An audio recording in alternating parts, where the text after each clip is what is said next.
Hi guys, welcome back to my channel, and if you're new here, welcome to my channel. My name is Hales and I make videos about the books that I'm reading. So first and foremost, sorry for my voice.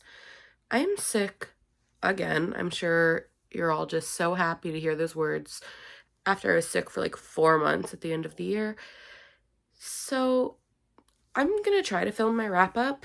Hopefully I don't start coughing because I don't want to do that again. Trying to film the last couple months of last year and just barely being able to talk without coughing was awful. So we're going to try to get through this as best we can.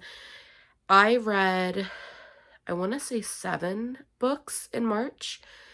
So we're just going to talk about them. And the thing about these books is that several of them either were audiobooks that don't currently have a physical copy, or I read them on my Kindle and do not have a physical copy to hold up. So I have placeholder books that I will be holding because I just don't have a copy to hold up. So away we go. So the first book that I finished in March was The Box in the Woods by Maureen Johnson. And I started this sometime last year, I believe. I waited for the paperback to come out before I read this because I have the rest of the series in paperback and I wanted all the same format. So I finished this. I believe I gave it 5 stars. It was so good. There's just something about Maureen Johnson's books that I gravitate toward. Her mysteries are just so intricate, and like for this one I kept thinking about what I thought was going to happen, and like she planted those seeds so well that I truly believed the red herring that we were getting. And yet what she actually did with this one was so much better. Like, it was like war crimes and murder, but like before these murders even happened. It was crazy. And I had no idea that was where the plot was going to go. I was thinking one thing, and if you've read it, I'm sure you know. I don't want to spoil it because it was quite the twist.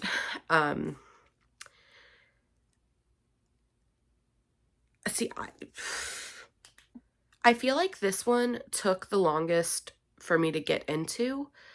I read the first 3 and I had to listen to them on audio because I was trying not to end up in a reading slump at the time. And they were really good on audio, and I liked listening to them for the mystery aspect because I could just lay there and listen as the mystery unraveled. But I did read this one on my Kindle, and I think that actually helped. I don't know if it's just because I've been reading a lot more on my Kindle lately, and I enjoy getting cozy in the dark, in bed, under the covers, and then getting a book. And just, that's currently my preferred way to read. For a while, I would go like sit on my couch from like midnight to 2 a.m. and read as much as I could in that time frame. But right now, it's just like dark, under the covers, cozy, typically getting out the page turner and everything. So I don't know if it was just, I think it might also just be because it is a creepy mystery that I was really enjoying that, but the atmosphere coupled with the environment reading in it was exquisite. And then I don't know if book 5 in the series is out in paperback yet, but when I finished this, I immediately had to download 9 Liars. Like immediately. I can't remember if I bought the ebook or if it was on Kindle Unlimited, but I immediately jumped into it. Like, I wasted no time. I finished this and it popped up on the Kindle, and I was like, read now, and immediately started it. And I rarely do that. Typically, I need a little time. Like, even if I go to bed and then in the morning I want to read and that's the next thing that I pick up, sometimes I'm like, no, I need to wait. This was the first time in quite a while that I was like, I cannot wait. So 9 Liars was the next book, and I don't have a physical copy because I'm not sure if it's out in paperback yet, but 9 Liars, y'all, that ending, if you've read it, again, you would know. I am so pissed off. These are not romance books, okay? There is nothing in this that should make the romance stand out more. And yet, the end of that fucking book and the romance, because I already don't like David, first of all.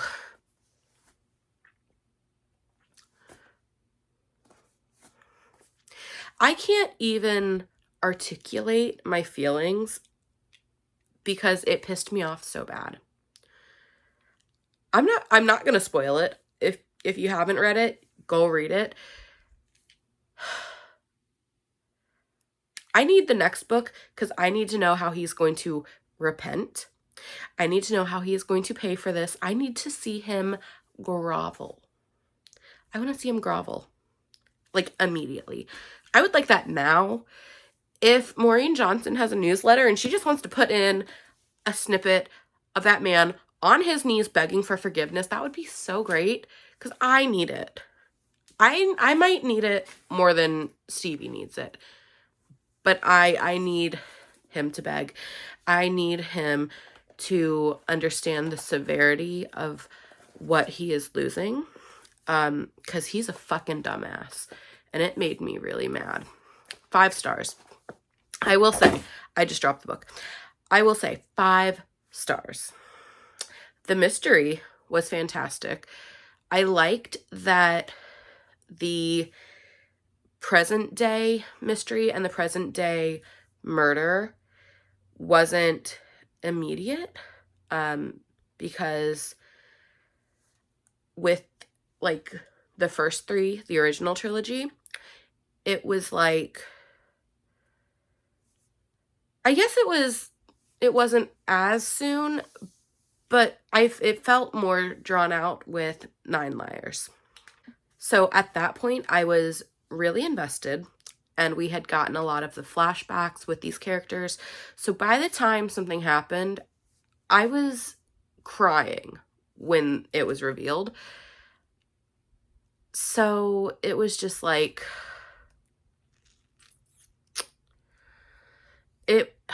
man. I like the new characters that are coming in with The Box in the Woods and the 9 Liars, and I hope that we see some of them again, like with 9 Liars, if we're gonna see David again, which I'm sure we will because of how all of that's going. Then I would like to see some more of, I have forgotten the girl's name, the niece. I have forgotten her name, and I don't have it in me to go look it up right now. See, this is why I need a physical copy, or why I should have had my Kindle with me. But I would like to see the niece again. I would not be opposed, even though the way that it was set up was like you wanted to think something was going on with her. I think that she would be an excellent addition if we were to continue with UK-based plots, with London plots as part of the series. Because I believe we are getting another book. I'm almost certain that there's a 6th one. I really hope so, because it can't end like that. If it ends like that, I don't know what I'll do. I will cry. That's actually what I'll do. I will probably just cry. So, yeah, 5 stars for Box in the Woods and 9 Liars. And then we will move on to the other books that I read. Don't get excited. I have not read Bride yet. Placeholder for Two Can Play, which is an audiobook through Spotify that Allie Hazelwood wrote. I listened to that like mid-March. Occasionally I will pick an audiobook that I want to listen to in the car when I'm driving somewhere. And that was what I picked driving to and from the bookstore and book club. And I really enjoyed it. I think I gave it 4 stars. It was really good. It was cute. I was in my car listening to it, trying not to cry. And I don't know if that's like a ringing endorsement, I guess, or if that's standard, but I cry at everything, so I figured that I would say it, even though it's kind of obvious. Yeah, I cry at everything. I really like Allie Hazelwood's books just being like super nerdy. This one revolved around game developers who are adapting a series of beloved novels into a video game. And so 2 people from differing game studios were falling in love. And it was, I feel like it was a good way to do miscommunication trope, because I liked that the miscommunication stemmed from this dude being like, okay, well, she doesn't like me. She doesn't want coworkers to flirt with her. Therefore, she does not consent to me flirting with her. And then he was like, just a brick wall trying to talk to her. Which, I don't like miscommunication in general, but I thought that it was done well enough, because it's like, you're fucking up, but you're fucking up because you think that this girl has rejected you because she doesn't flirt with coworkers, and also because she doesn't want coworkers to be persistent trying to date her. And I respect that. I think that it's good to respect people's boundaries. So I enjoyed that. I don't know what else to say. I am kind of brain foggy. So yeah, Two Can Play. I believe I gave it 4 stars. Really good audiobook. I need more of Allie Hazelwood's cute little nerdy audiobooks soon, because I love them. The next 2 books that I read were The Debutante's Duology by Jennifer Lynn Barnes. The first one is Little White Lies, and the second is Deadly Little Scandals. This is the same author as The Inheritance Games and The Naturals, and I am currently working my way through her backlist.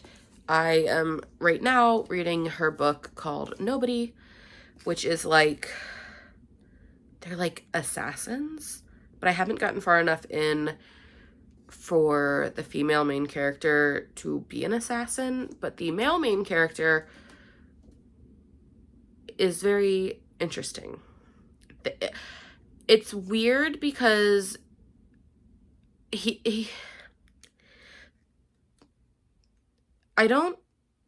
it's almost, I don't even know how to describe it, but that's not the point of this book. That's not the point of this wrap-up, but that is not the point of this wrap-up. Anyway, I read The Debutante's Duology. Little White Lies was the first one that I finished. This book follows, it follows a group of debutantes, obviously, but the main character,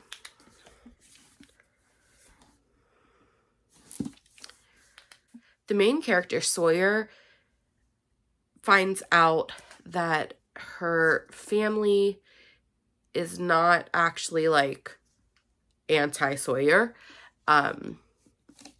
And her grandmother comes and like offers her, I think, $500,000 in a trust so that she can go to college, because her grandmother wants to get to know her. But in order to get the money, she has to be there for 9 months and be a debutante. And she wants to figure out who her biological father is. And that was wild. That was interesting. Yeah. Every time I'm recording and I have to stop so that I can cough, I lose my train of thought. And that is why this is going to be such a disjointed video. So I apologize. But I am so unwell right now. But anyway, Sawyer wants to find her biological father. And it's very much rich people drama. It's really good. I enjoyed them. I read these both in the pool.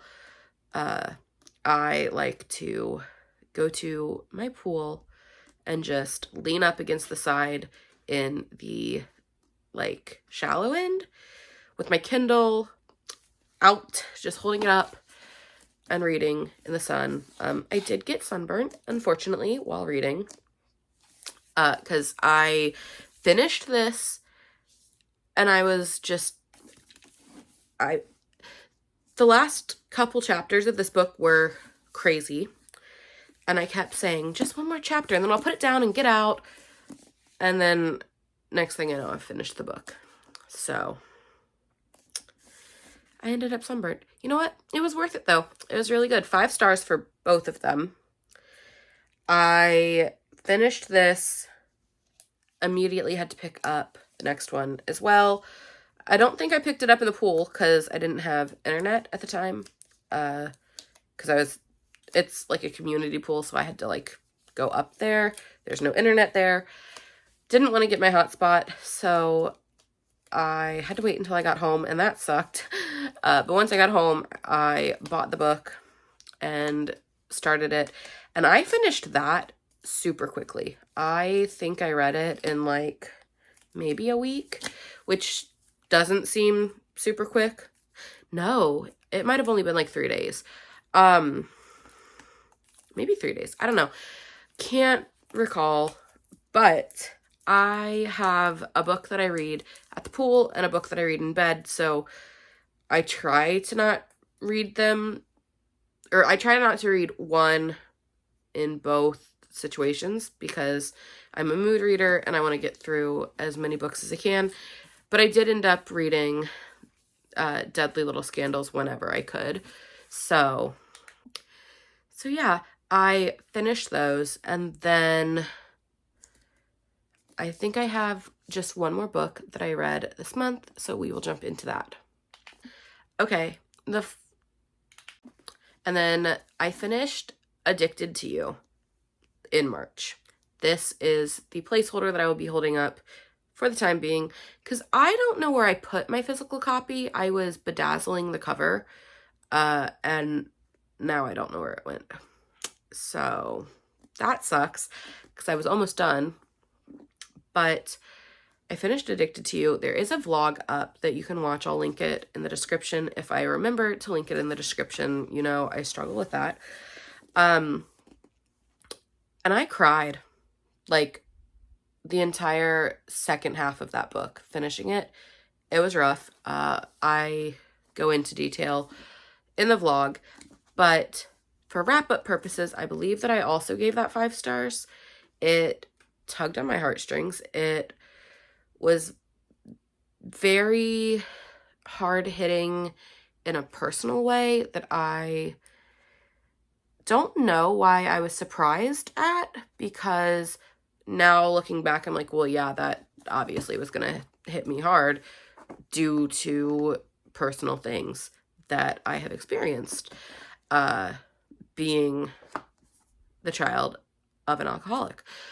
So that was kind of difficult, but it was still just really a good book.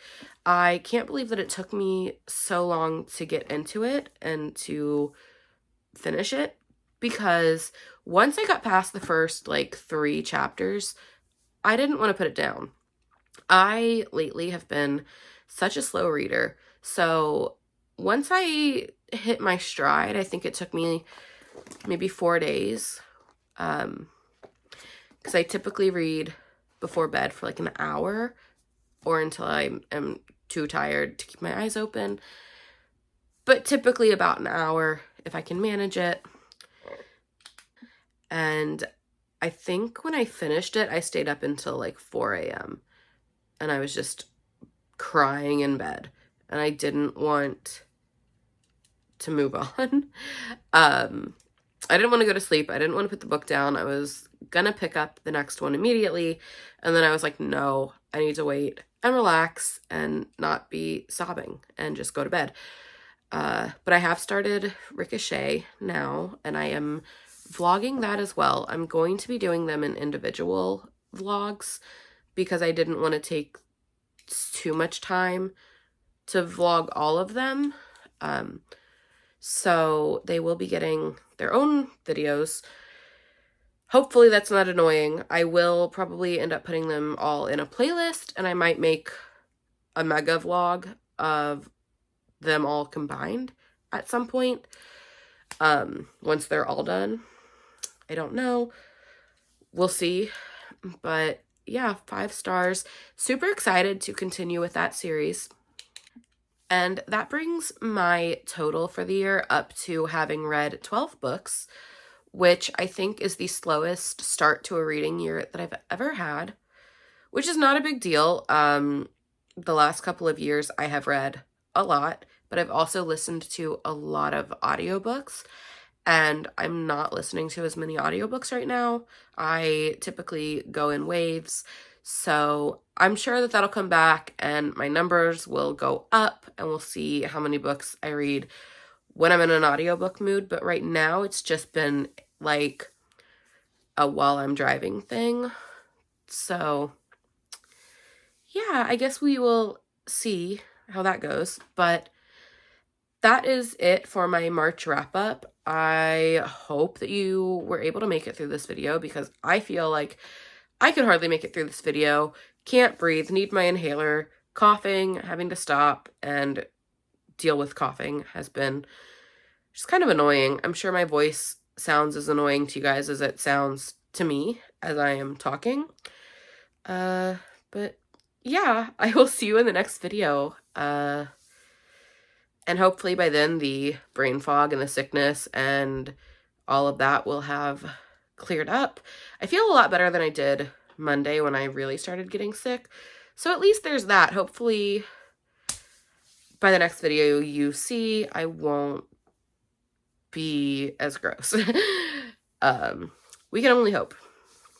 But yeah, like, comment, subscribe, all that YouTube stuff that you know how to do, and I'll see you in the next one. Bye.